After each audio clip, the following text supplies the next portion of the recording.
Naglagay ako dito ng bawang sibuyas kamatis tuyo.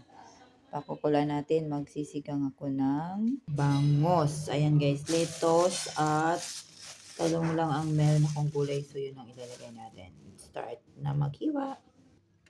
Talong lang guys, saka lettuce ang meron ako. So yun ang available. Siyempre, buhay OFW. Kung ano lang ang meron sa kusina, yun na lang muna ang ipangsasaw natin.